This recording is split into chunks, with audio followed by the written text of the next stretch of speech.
Mm-hmm. Mm-hmm. Mm-hmm. Mm-hmm. Let's go. Welcome to another episode of Stuck Between a Rock and a Hard Place. I have my co-host here, Jay, We're back. and I am Greg. And today we are going to be diving into what comes up quite a bit, and we always want to ignore it because, you know me, I would rather buy tools and have tools. But it's whether to buy or rent a tool for a project we're coming up on. And let's face it, it comes up especially with the bigger projects, but sometimes with the smaller stuff too. Yeah, being at the new year, I've already started a checklist. And, when you're renting tools, you need to know what you need, and you need to know where to get it and whether you're going to take this project on. And is your project going to be more expensive because you're going to buy those tools? Or are you going to try and save a little bit, rent them out? And some of these tools, a little too expensive, you're going to need to rent them. Yeah. And you can eat up all the savings that you were going to make by doing it yourself and not paying a contractor by buying those tools. So it is something that plays into effect on your decision making on whether to go DIY or pro, which we addressed in an earlier episode. But there is something to say about having a tool on hand, but there's a lot of stuff you got to think about before you go ahead and you make that purchase. And in this episode, we are going to help talk you through the process of deciphering whether to rent that tool or buy it. So there's quite a few things, though, that go into this thought. Yeah, Greg, we love renting. Buying tools, excuse me. We love to have a tool on hand for any project. But not every project you're going to hit every single year. In fact, there's a lot of projects you're going to do, and these things are going to last 4, 5, 6, 7 years. You don't need to have that tool on hand. We talked about earlier in some of our other ones, organization, space.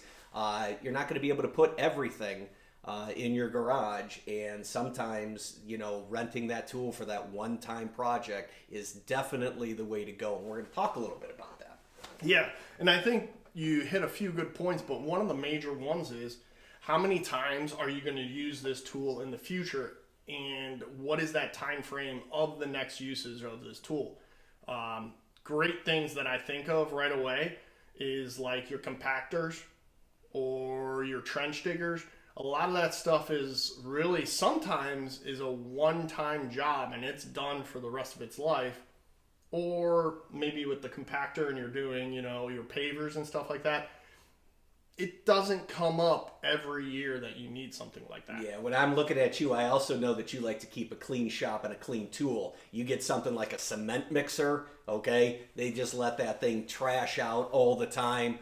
Some paint sprayers are hard to maintain depending on your project. Sometimes you want to just sit there and use somebody else's tool. But neighbor Bob may not have a paint sprayer. Neighbor Bob may not have that trencher you need. So you're going to have to research that and figure out where to get it, can you get it, and how much that's going to cost you when it comes down to the bottom line of your whole project. Yeah. So I think the first step that I usually come and I think about is that usage. How many times am I going to use a tool? Because if I'm not using it very often, one thing that people forget about is if a tool's sitting there for a long time and you're not maintaining it, the next time you go to use it, it might be done. It ain't got no gas in it.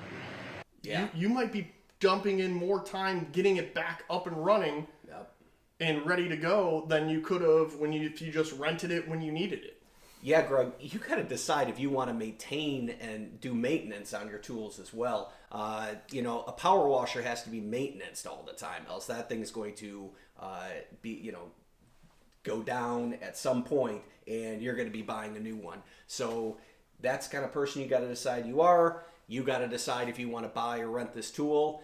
Greg, let's talk about this. Yeah, for me, I know a lot of people would rather rent a power washer. That's something I feel like I use quite a bit.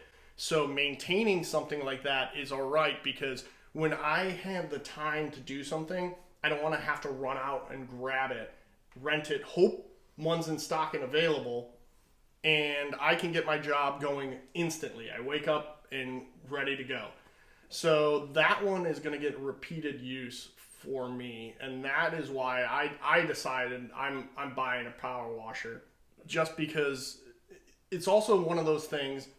Yes, I might not need it to do the job again that I just had to complete, but the versatility of that tool I can use in quite a bit of other jobs. So it's not so much the repetitiveness of the job I had to do that time. It's also the versatility of the tool. Now I can power wash, my car real quick or something like that. So if I can use a tool in a bunch of other projects, that weighs back into it. So don't just think of the project you're about to do, but also future projects. And to your point, Jay, you were talking about, beginning of the new year, you're going down your list of stuff you want to get done. You can actually start labeling, okay, I need a tool for this, but what other future projects do I have that tool needs to be used in as well? Yeah, I love that idea. And I mean, the fact is that you're talking about, again, what I love to talk about, and that's your own personal habits as well. I mean, when you buy a tool, it becomes part of our tool family. Yeah. Okay, you got to take care of those tools like you take care of kids. And, if you're going to buy it, you're going to love it, you're going to treat it right. But if you're not, and this project right from the beginning, let's say you're doing a cement project, maybe you're doing some steps on the porch, and this is a project right off the bat that you dread.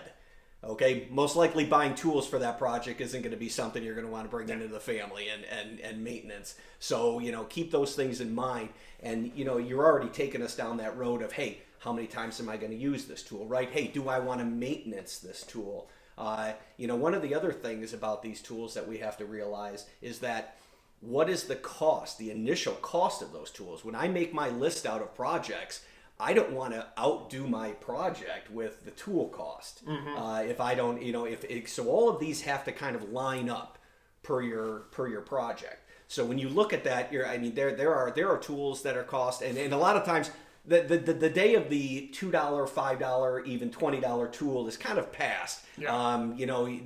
Tools have come a long way. They're fantastic these days. But when you get into some projects, you're not looking at hundreds. You're looking at thousands. And depending on what the project is, the rental companies know this, and they're gonna make this pretty close to whether you want to step into a purchase or kind of use their tool. So that's why I really lean back on the fact of, I want to use somebody else's and take that value out, because every tool you have, whether it's a screwdriver to something else, the more you use it, the more use, okay, it has, and sometimes certain tools only have a lifespan. Right. You want to take that lifespan on somebody else's tool instead of yours. Right. So keep in mind that all this stuff interplays with each other. And I love how you brought up the cost of it as well, because when I'm looking at a project, I want to know how long this project's going to take, so I know how long I have to rent this tool for. Because, it's a daily cost. And there's also the travel there and back, so you want to really make sure that window is tight, so you are only renting it for a certain amount of days, and you're not stuck. Maybe you're starting a project, you use it a little bit, and then you're off, and then you got to come back and use it. So one other thing to think about is, it's kind of a workaround, but purchasing the tool from the rental company. A lot of these tools have been on their shelves and used, and let's face it, abused.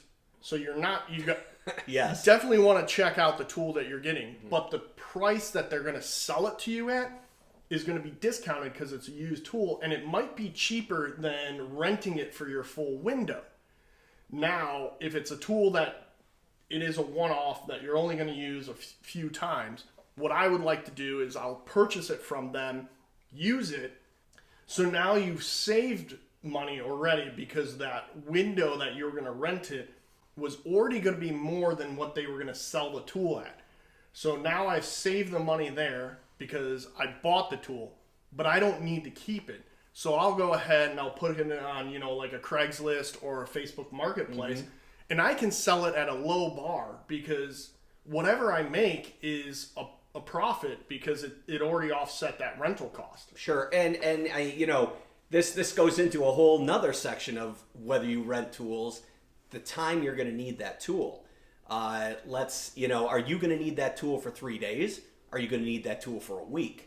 Have you actually put out enough time here where you're going to get this project done in one day?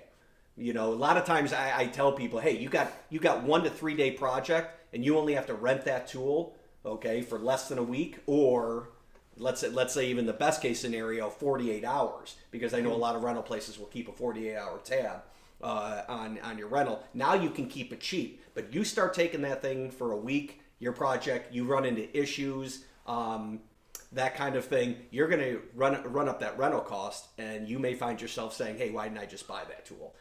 Or, like I said, that project might take much longer, and you may have to buy the tool at some point. But again, these are all the considerations you really need to take into account. I wanted to say one other thing, Greg, which I think we bypass sometimes because we know how intelligent our audience is and how good they are at their DIY stuff, or DIY stuff. You really want to know what tool and how to operate it. Yeah. Training on a tool is very big thing. Do you know how to operate this tool? Do you need some kind of help and them to explain how you're going to do this? Do you need some supervision to the point where they can, teach you how to use it before you get there? Tell you that you don't need the big one, you can use the smaller one, which then obviously goes into the fact of, if you know how to use this tool already, is that going to affect the way you use the tool itself? Yeah, for sure. And on that same point is knowing how to maintain the tool as well. Some people have a lot of knowledge when it comes to what's needed to be maintained, how to winterize it, stuff like that. Other people might not. So that would play into a factor of whether to purchase or to rent it. Absolutely. And the whole thing with knowing how to use that tool comes a fear factor if you don't. And some people, if you buy a tool, you can sit around, play around with it, figure it out, ask neighbors. But if you're renting a tool, you're on a timeline. Okay, you don't want to find yourself, kind of like sitting there. Do I do this because I'm afraid to damage the tool?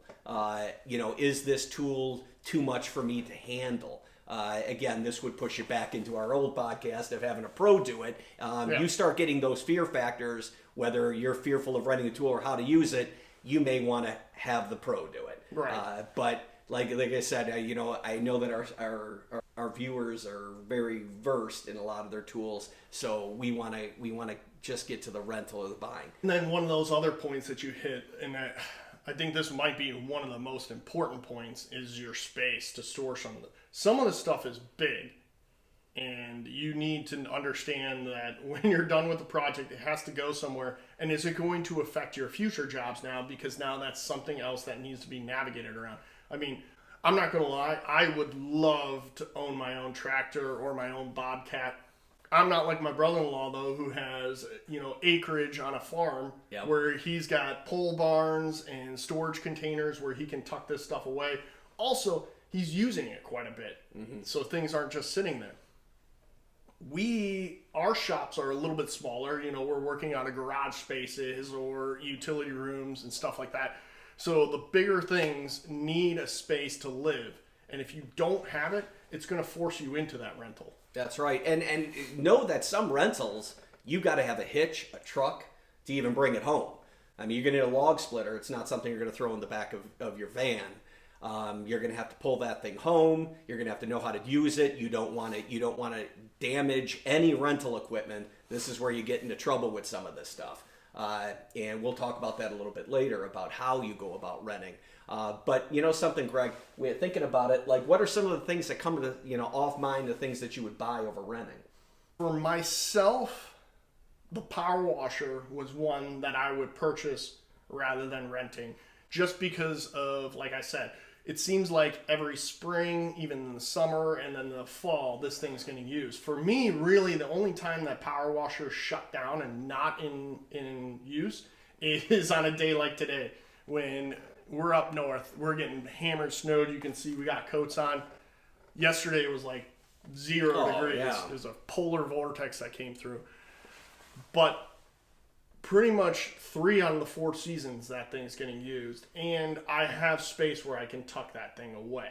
tools become part of the family in my workroom, and I have a little bit of a problem getting over $500 if I'm not going to be using this thing for multiple projects. Anything underneath, I like to hang in my tool place. It's an easy fix. But a lot of things that I think when I think about buying or renting, I truly think about what I have to rent before I think about buying it. There are just some very clear items that I must rent because I'm not going to be, let's say, a log splitter, because I'm not going to be chopping down trees all over. I don't own several homes. I don't own a farm. I'm not going to have to sit there and clear land. So some of these low ones, like you're saying, let's say, a backhoe, these kinds of things. Yeah, I mean, of course. But most of the time, these kind of people own separate second, third homes, or they have some use for it. They have a business that they're running through that as well. Those are some very expensive items that are kind of a must go. Jackhammers. I'm not going to be tearing up the front sidewalk too often, you would hope. And there's just a lot of them out there. I mean, you got some ideas with this. A jackhammer definitely is one that's going to be rented because that's a demo thing. And hopefully, if we do our concrete right and we followed Michael's advice over at Michael Builds, we're one and done with that thing. One though that I did purchase, and I thought I would use it more, and now looking back, I'm wondering if I should have rented it, was an auger. I had a project that I needed the auger. I had to put some footers in for posts. Sure. But I also knew that I wanted to do some landscaping. I was like, the auger will come in handy, drilling holes to plant stuff. Ice fishing. Well, in the ice fishing. It's a nice side note, yes. That was one use that I thought it would be. So it was essentially a Four Seasons tool that I could use. Unfortunately, with our schedules, fishing isn't as easy, and you got to wait for that ice to get thick enough before you get some sketchy stuff out there. Oh, yeah. But the other thing is some of the projects have been bumped, and I haven't used it, and I'm afraid that when I go to use it, it's going to be not in running order. And looking back, I think I would have rented that instead. Yeah, these get into your large projects. I do know when I did a lot of tree trimming for neighbors and for also family members. In fact, my father-in-law, we had to run a bucket lift, and it made the project 75% easier easily by doing this than moving ladders. It made it safer. For sure. Absolutely. But again, when you rent tools, how many people do you need to help with you with these things? Are you familiar with it? It was an interesting learning curve. Easy, but learning curve where and when to go. I think my father-in-law put me into about 6 or 7 branches. I came down scratched like a cat had been unleashed on me. But in the same sense, it was the only tool. It was the only tool we had to rent. We had the chainsaws, but it was the most important tool that could be on it, and the rental cost of it was very small compared to having tree service come out and do it. Yeah, and I'm glad you brought up chainsaws, because that was one other one I was thinking of. And when it comes to the bigger bars and stuff like that, sure. I probably would rent it. But I think one tool that's nice to have on hand, you don't use as often, but maybe just a little 16-inch chainsaw. And the reason I say it's nice to have on hand is a lot of times when we're doing that, it's because a tree fell down unexpectedly. And if it's going across your driveway, it's nice to just have something, because we can't get out to the tool rental place. Right. It's nice to be able to pull that out, at least clear a path, get things cleaned up, and so you can actually get your vehicles out of the driveway. There are tools that you can have on hand that might come in handy for an emergency purpose. Now, that being said, there's others like, say, your trash water pumps and stuff like that would be used in an emergency. Yeah, humidifiers, things like that. Yep. I think I'm still renting those as well, because the usage, yes, it's an emergency. I might need it. I do have a small pump just in case. Yeah, I think you're talking very smart. I mean, you don't need the full version. I think earlier in this conversation I was talking about, getting some expert advice from the people, whether you need the large one, the small one, whatever tool that might be. But this is a great example of that in the fact that you can purchase a cheaper one for your everyday use, or for what might come up in a small emergency. You start getting into the large project, I think you're pushing toward the rental. You know what I mean? And one of the things I really wanted to discuss, and I thought this was really interesting, was when you talked about, we talked about, do you have the training to use these tools? Okay, Greg, you and I know that we're not fearful. The fear factor doesn't come into us all that much. We've done enough in our lives, with home, business, that kind of thing.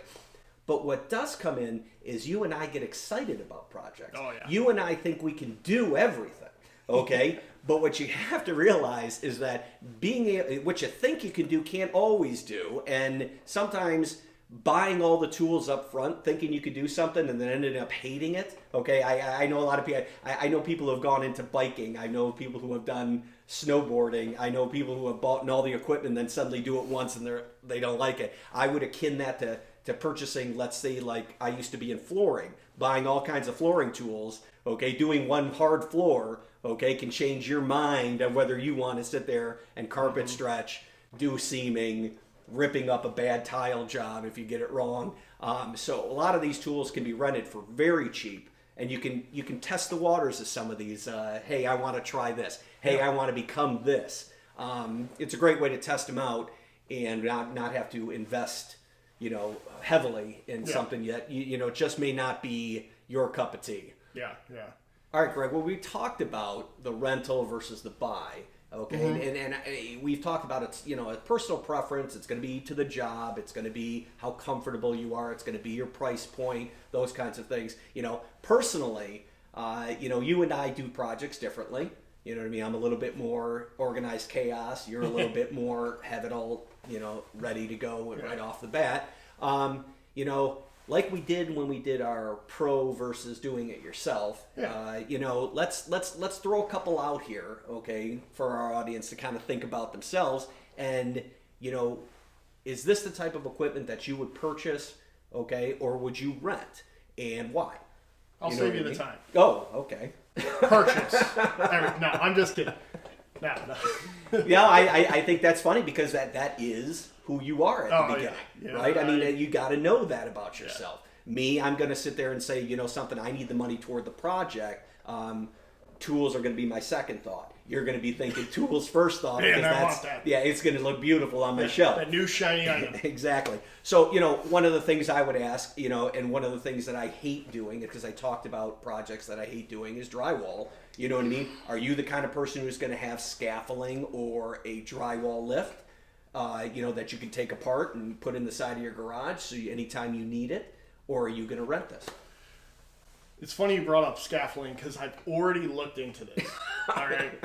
I have a huge entryway and a living room that has a 24-foot ceiling, a big vaulted ceiling. And I am actually looking at purchasing a smaller footprint scaffold because of light bulbs going out. Those telescoping things are just annoying. But maintenance on the fan, maintenance on the chandeliers, touch-up paint, cleaning.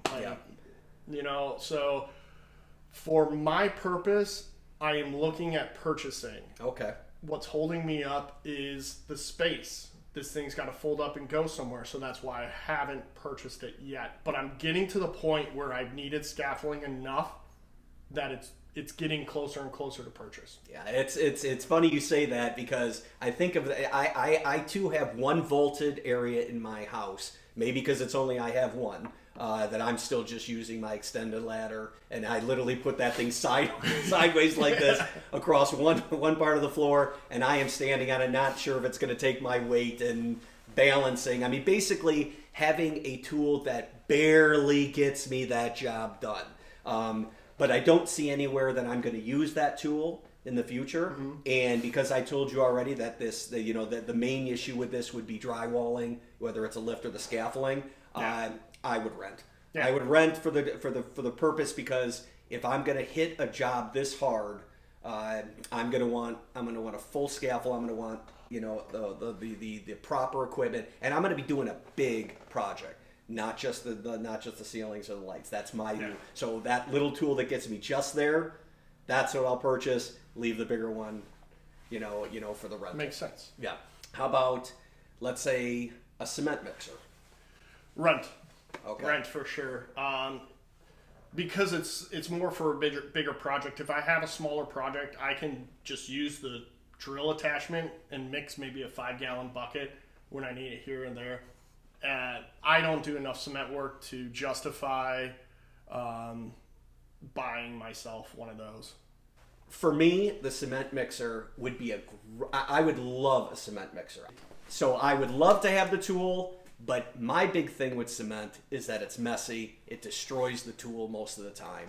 I don't have any space for something like this. Buying a cement mixer would lead me to thinking I need to build a shed for extra space. So I'm not buying that. I'm renting that easily. Yeah. All right. How about a paint sprayer? I own the smaller paint sprayers because I use those quite a bit. I don't need to purchase one because neighbor Bob's got a nice one. Oh, all right. Yeah, so if he didn't have one, we're finally doing cosmetic work in the house. We're painting and stuff like that. So I would probably purchase it because of the time frame I know that all that's going to take, and then sell it if I don't see future needs for it. All right, I like your idea here. First of all, the one thing I am going to say is when it comes to big tools, unless your neighbor is as meticulous as you are, I have borrowed too many tools and found that they just don't do the job, or I'm the one who ends up maintaining it and fixing it once something goes down because they did not. I highly recommend thinking into the rental or the purchasing of it when you deal with things like this paint sprayer. Yeah. I actually think the paint sprayer is something. I have gotten a larger one. It's kind of like, I guess you would call it a semi-pro. It's not quite the highest angle, but it does have its own compressor. Has many attachments. Mm-hmm. It has enough power to do what I need to do. So I purchased it because I want to maintain it, and I like to use it for small projects and large projects. I see this as a kind of a universal tool for all my paint purposes, whether I'm painting a Halloween decoration or the full kitchen wall. Yeah. So that's where I'm with that. That's a great point too. Is some of these tools I go to a purchase because I know people who are renting these, they don't clean out the sprayers like they should, and I don't want to get one that's going to be spitting because it wasn't maintained well. Yeah, that's kind of where I'm going with that. Yeah, that's a perfect point. Definitely. Here's one that's kind of, I think, personal and more of an emergency type thing, a generator. A generator, I think, is great to have on hand. We have a whole house generator. So if things go down, we're not going to miss a beat. Are you able to plug into that whole house generator for tools? No, I don't need to because all my outlets are going to still run. Oh gosh, yes. Okay. Yeah. Okay, so I'm up and running. I'm good to go. Now I do have to maintain that generator.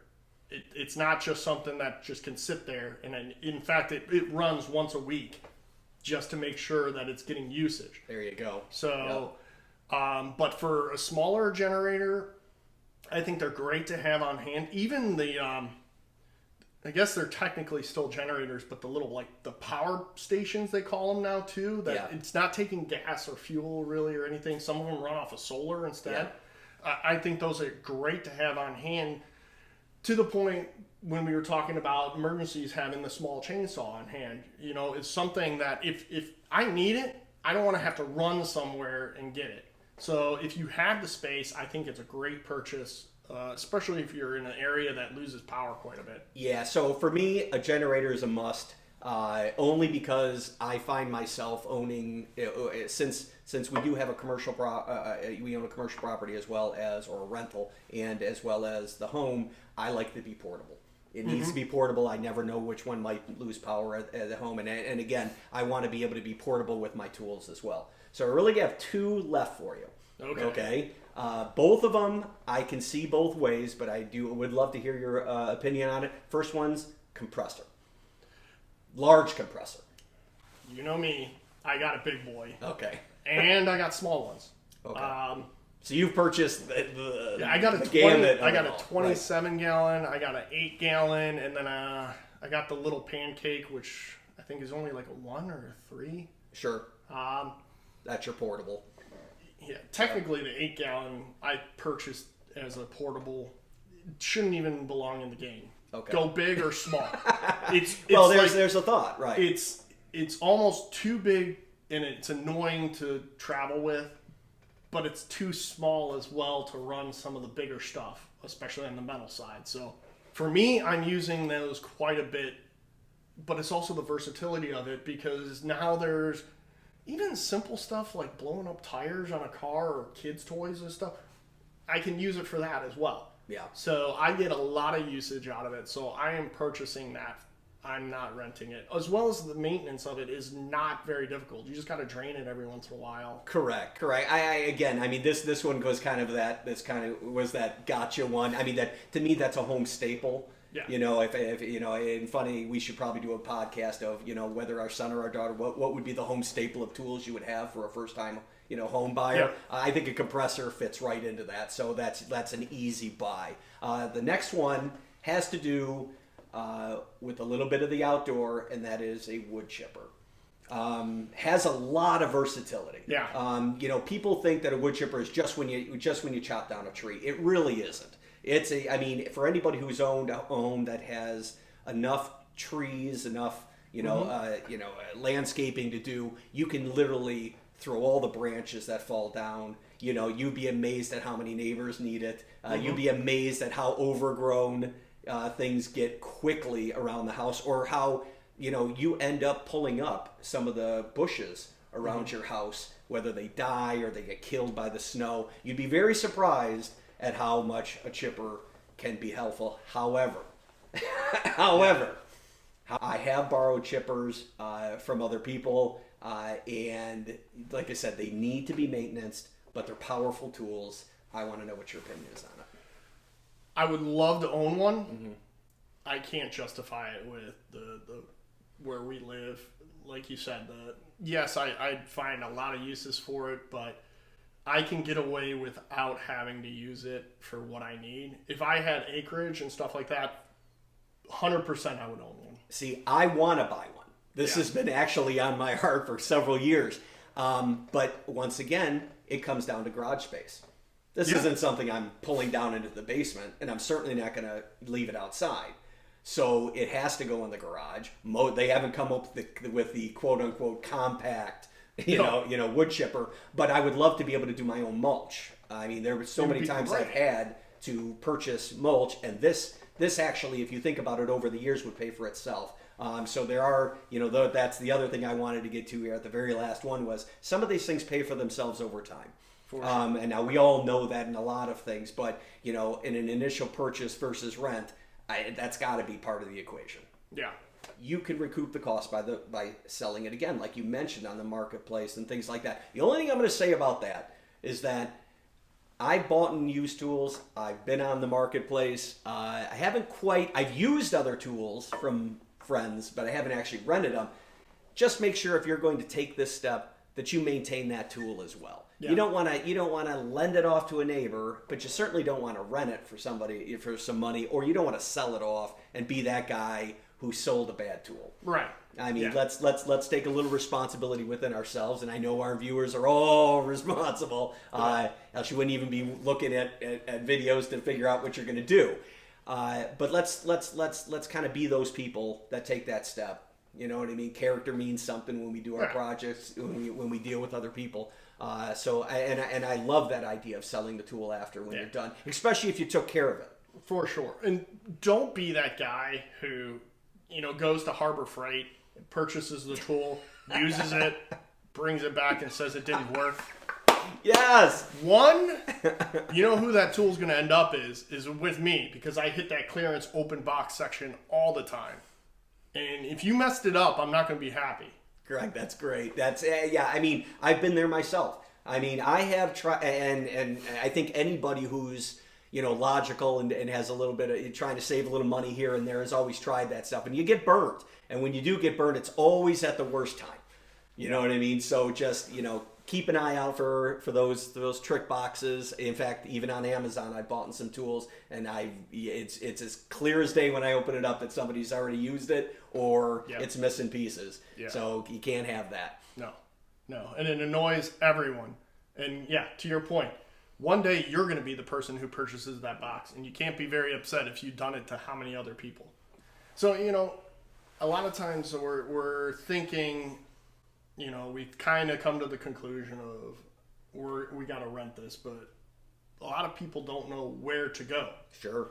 And the quickest, easiest one that's probably available to most people are your big box stores, your Home Depots, stuff like that. To your point as well, they also have trucks that you can rent and trailers to get some of this equipment to your house. And they'll rent you anything. Yeah, it's a one-stop shop right there. Yeah. And I've had experience renting from the local Home Depot here. Actually, the guys there are great. Yeah. They're very knowledgeable. The rental department seems to be some of the best knowledge in those big box stores that are out there. They know the equipment. They know how to walk you through things. They can give you a quick lowdown. As well as now you do have a reference point of if you can't get the thing started, there is somebody to go back to and say, hey, it might be the equipment or it might be just me doing something that I'm missing in the steps. Absolutely. And the nice thing about the big box stores is they've got a lot of volume coming through. Okay, and they've got a lot of tools that have been used, misused, abused. And so a lot of times they're going to be a little bit more lenient if something happens or you bring it home and it's not working. What you got to worry about is when somebody hands you that new rental and say, "Hey, we just got this log splitter, and you're the first one to use it." That always spooks me out when I rent a car and somebody says, "Hey, you're the first person to rent that car." I know now I'm worried about scratching anything on it. So you and when you go out and rent a tool, don't be afraid to ask these guys: do I have the right tool here? Tell them the job. Explain what's going on. They're gonna point you in the right direction, and they may even find a way to cheapen up your rental by having you do a combo pack with the three types of tools you need. Yeah. But don't be afraid to ask. Get out there and figure out what's the best tools that you're going to need, and make sure you got everything for the job while you're there. Because I do like the fact that if you go into some of these bigger box stores, they literally have everything. Yeah. You know what I mean? Now the only thing I would say about the big box stores is what I just spoke earlier on was these tools have been used and abused. If you want to have a project and you want to make sure that this tool is going to be perfect for your job, it's not gonna fall apart while you're there. You're going to have enough power, whatever that might be, if it's a chainsaw or a log splitter, depending on what type of wood you're doing, or size for that matter, I guess, of the tree trunk. You're going to want to go to some specialized stores. Mm-hmm. I mean, Greg, I think you were talking about one of the specialized stores. For the bigger stuff, there is they're around everywhere too. Is that Sunbelt rental where you can get your your list. You can also get really big heaters there, like the big propane heaters. If you have a job, say mudding or something like that, you need make sure the heat's maintained in there.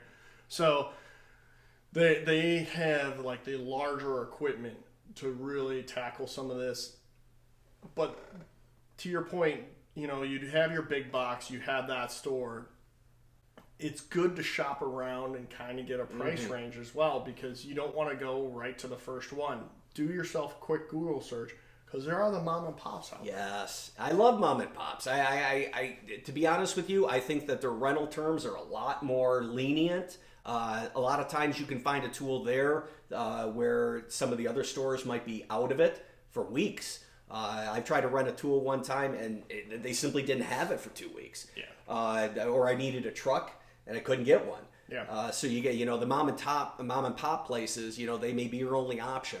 They're also a little bit more helpful sometimes.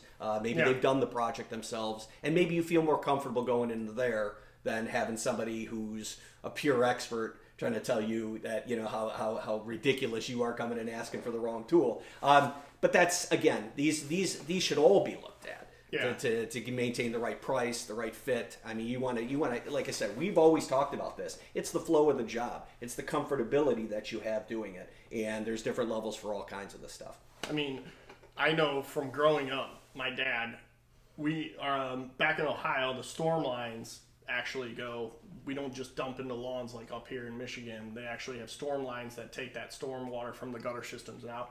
And we had a big old willow tree in the back. And that, if you know anything about those roots will find water sources everywhere. So my dad literally would get that at least in the spring and fall. He got to the point, though, where the local hardware store, because we went to the mom and pops, my dad would walk in and he'd be like, oh, you're going for the, just, you know where it is. You know where the key is. Go ahead and unlock it and go grab it. And it's that relationship that you built. But the amount of times my dad rented that thing, he could have bought that thing 10 times over. To his point, though, he just didn't have the space to keep it. Yep. But then also, yes, he could have bought it 10 times over, but how many times would he had to rebuy it because he had to maintain it? And now if you rent it, it's off your table. When that thing dies, they replace it. Yeah, yeah.